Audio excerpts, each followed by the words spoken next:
జై తెలంగాణ, జై సింగరేణి.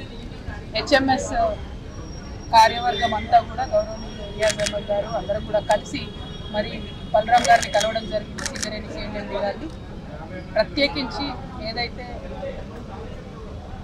అలియాస్ పేర్ల విషయంలో ఈ మధ్య కాలంలోనే కాంగ్రెస్ ప్రభుత్వం వచ్చిన తర్వాత 4 ఉద్యోగులను సస్పెండ్ చేశారో, డిస్మిస్ చేశారో, వాళ్ళని తక్షణమే వెనక్కి తీసుకోవాలని చెప్పి మేము డిమాండ్ చేయడం జరిగింది. దానికి వారు సానుకూలంగా స్పందించారు. చాలా హార్ష్గా నిర్ణయం తీసుకున్నారు అనేటటువంటి ఆలోచన కూడా చేశారు.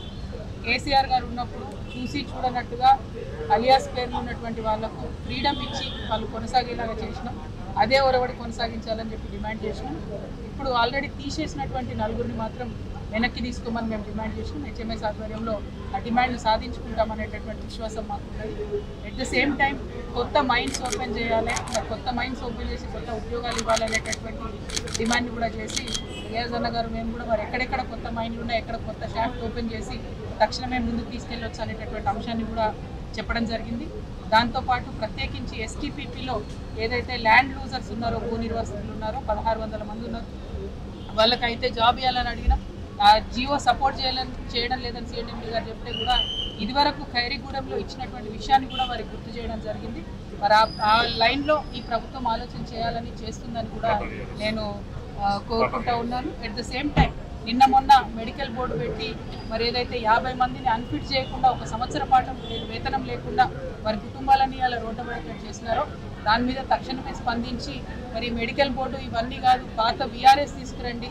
పాత విఆర్ఎస్ స్కీమ్ ఏదైతే 2 సంవత్సరాలు ఉన్నటువంటి కార్మికుడికి ఒక ఫ్రీడమ్ ఇచ్చి వాళ్ళు ఎవరిని కోరుకుంటే వాళ్ళ జాబ్లోకి తీసుకునే విధానాన్ని తీసుకురండి అని చెప్పి రియాజ్ అన్న గారు మేమందరం కూడా కోరడం జరిగింది. దాని పట్ల కూడా ఆలోచన చేస్తాం. దాని కాస్టింగ్ ఎంత అవుతుంది ఎంత చెప్పమని సిఎండి గారు చెప్తున్నారు. అదంతా కూడా హెచ్ఎంఎస్ నుండి మేము ఇంకా ముందు సబ్మిట్ చేయడం కూడా జరుగుతుంది. ఇట్లా 1 కాదు 2 కాదు ఏదైతే ప్యాంప్లెట్ వేసి ఉన్నామో దాంట్లో ఉన్నటువంటి దాదాపు 30 సమస్యల మీద మాట్లాడినాము. అన్నిటికన్నా ముఖ్యం ఇప్పుడు ఉండేటటువంటి హాస్పిటల్లో కనీసం మందు గోళీలు కూడా దొరుకుతలేవు. డాక్టర్ కనీసం చేయబట్టుకొని కూడా చూస్తలేడు ఏరియా హాస్పిటల్లో.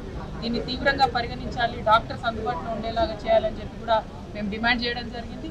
దాని పట్ల వారు ఆశ్చర్యం వ్యక్తం చేసిన సిఎండి గారు మరి ఎక్కడికక్కడ ఉన్నటువంటి జనరల్ మేనేజర్స్ మేము డిమాండ్ చేస్తున్నాము, మీ ఏరియా హాస్పిటల్స్ మీరు విజిట్ చేయండి, కార్మికుల పిల్లలకు కార్మికుల కుటుంబాలకు న్యాయం చేయండి. రిఫరల్ సిస్టమ్ చాలా దారుణమైన పరిస్థితిలో ఉంది, దాన్ని మీరు కంప్లీట్గా ఒకసారి రీఎవాల్యుయేట్ చేయండి అని కూడా మేము డిమాండ్ చేయడం జరిగింది. అన్నిటికన్నా ఎక్కువ మరి చిన్నపిల్లలకు స్కూల్స్ ఏవైతే ఉన్నాయో ప్రతి ఏరియాలో కూడా సిబిఎస్ఈ స్కూల్స్ పెట్టాలని కూడా మేము డిమాండ్ చేయడం జరిగింది. సో వీటన్నిటి మీద కూడా మేము ఫాలోఅప్ చేస్తాం. అవసరమైన కాడ ప్రభుత్వం తగ్గి రాని దగ్గర కూడా ఖచ్చితంగా వెంటబడి ప్రజా ఉద్యమాలను కూడా చేస్తామని ఈ సందర్భంగా తెలియజేస్తున్నాం. లాభాల్లో వాటాని మరి తక్షణమే ప్రకటించాలని చెప్పి మేము కోరడం జరిగింది. దసరా కన్నా ముందే వచ్చేటటువంటి జీతాలలో ఇంక్లూడ్ చేయాలి. అది ఎంత ప్రకటిస్తున్నారన్నది ఇమీడియట్గా చెప్పండి అని మేము అడిగినాం. 35% పైనే ఉండాలి కానీ అంతకన్నా తక్కువ ఉండకూడదు అనేటటువంటి డిమాండ్ కూడా కార్మికులందరి మనసులో ఉంది. కాబట్టి ఆ విధంగానే యాజమాన్యం నిర్ణయం తీసుకుంటుందని తీసుకోవాలని చెప్పి కూడా మేము కోరడం జరిగింది. Thank you. జై తెలంగాణ, జై సింగరేణి, జై హెచ్ఎంఎస్.